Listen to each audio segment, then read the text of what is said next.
సరిగ్గా రాదు కాబట్టి సరిగా అయితే కనిపించట్లేదు. నేనైతే చెట్టు ఆకులను అయితే ఏరి మీకైతే చూపిస్తాను. చెట్టు అయితే ఈ విధంగా ఉంటుంది ఫ్రెండ్స్, చూడండి.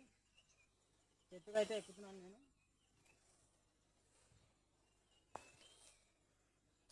చాలా జారుగా ఉంది ఫ్రెండ్స్, ఎందుకంటే వర్షం పడుతుంది కాబట్టి చాలా పెద్ద జారుగా ఉంది. అయినా గట్టిగానే పట్టుకొని ఎక్కాలి. ఇక్కడైతే ఎండిపోయిన కొమ్మలు కూడా ఉన్నాయి,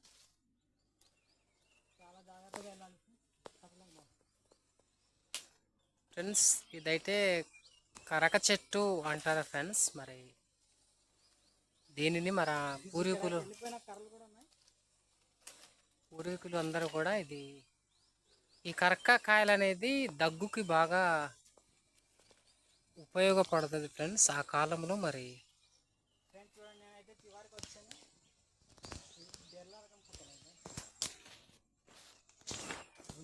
చూడండి ఫ్రెండ్స్, చాలా చివర్లో ఉన్నాడు నిజంగా ఆ కరక కాయలు. చివర్లో ఉండడం కారణం ఏంటంటే ఈ పండ్ల కాయలు అనేది చివర్లో ఉంటుంది. దాన్ని బట్టి అయితే చివర్ని వచ్చినాను నేను. ఈ కాయలన్నీ చాలా చివర్లో ఉంటాయి కనుక మరి చివర్లో ఎక్కుతున్నారు ఫ్రెండ్స్, మీకు మరి చూపించాలని. ఈ కరక్కాయ వలన చాలా ఉపయోగాలు ఉంటాయి ఫ్రెండ్స్. ఎవరైనా మరి దగ్గు ఉన్న వాళ్ళైతే ఈ కరక్కాయ మరి తినడం బట్టి దగ్గు అనేది తగ్గుతుంది. మరి ఇంకో ఉపయోగం ఏంటంటే మరి సింగర్స్ ఎవరైతే ఉంటారో వారికి కూడా చాలా ఉపయోగపడుతుంది ఫ్రెండ్స్. ఇది పాటలు పాడటానికి మరి సింగర్స్ని వారు స్వరాన్ని చాలా మధురంగా ఇది మారుస్తుంది, ఎంతో సహకరిస్తుంది. కనుక మీకు ఎక్కడైనా కరక చెట్టు ఎక్కడైనా దొరికితే కరకాయలను తీసుకొని మీరు కూడా ట్రై చేయండి. ఇది ఎంతో ఉపయోగం పడుతుంది కనుక మరి మీరు కూడా ట్రై చేయండి. ఫ్రెండ్స్ నేనైతే ఏరేసి మీకైతే దగ్గర తెచ్చి చూపిస్తాను ఫ్రెండ్స్. ఈ పళ్ళు ఎలాటో కొంతమంది అదే చూసి ఉండరు ఈ పళ్ళు. నేనైతే చూపిస్తాను దగ్గర తెచ్చి. మరి రాలిపోతున్నాయి, చాలా జాగ్రత్తగా దింపాలి. పట్టు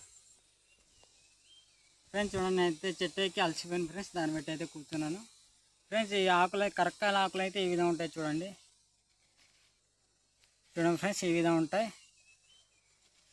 ఇది వెనకతల ఇవి ఇలా ఉంటుంది ఫ్రెండ్స్. చూడండి దాని కాయలు అంటే చూపిస్తాను ఏ విధంగా ఉంటాయో.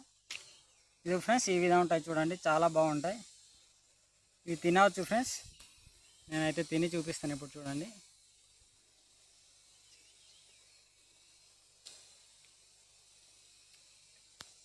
దగ్గుకు అయితే చాలా ఉపయోగపడుతుంది ఫ్రెండ్స్. చూడండి ఈ విధంగా తినాలి, కొద్దిగా తినాలి ఫ్రెండ్స్. మొత్తం అయితే ఎక్కువ తినకూడదు, కొద్దిగా తినాలి. ఎక్కువ తింటే ఇది చేదు ఉంటుంది కాబట్టి కొద్దిగా మనకి వేరేగానే ఉంటుంది. కొద్దిగా తింటే దీనికైతే చాలా బాగుంటుంది ఫ్రెండ్స్. చెట్టు ఇలా ఉంటుంది ఫ్రెండ్స్. చూడండి చెట్టు అయితే ఈ విధంగా ఉంటుంది చూడండి. మీకైతే చెట్టు చూపించాను. దీన్ని అయితే పన్నొప్పులా కూడా కొరకాల్సి వీటిని. దీనికి పన్నొప్పులా కొరికితే మన లోపల ఉన్న క్రిములు కానీ ఆ చేదు మొత్తం చనిపోతాయి ఫ్రెండ్స్.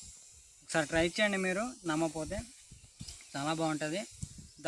దగ్గు విషయంలో అయితే చెప్పనవసరం లేదు, వెంటనే తగ్గిపోద్ది. చాలా బాగుంటుంది.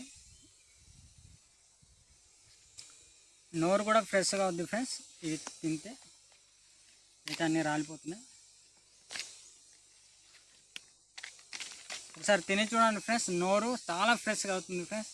నాకైతే ఇప్పుడు చాలా ఫ్రెష్గా అనిపిస్తుంది, అందుకే మీకు చెప్తున్నాను. సరే ఫ్రెండ్స్, ఒకవేళ మీకు ఉపయోగపడితే తప్పకుండా షేర్ చేయండి ఫ్రెండ్స్ వేరే వాళ్ళకి. వాళ్ళు కూడా చూసి అయితే నేర్చుకుంటారు అనుకుంటున్నాను. సరే ఫ్రెండ్స్, ఇలాంటి వీడియోలు మరెన్నో కావాలంటే లైక్ చేయండి, ఫాలో చేయండి, మర్చిపోద్దు. Bye friends.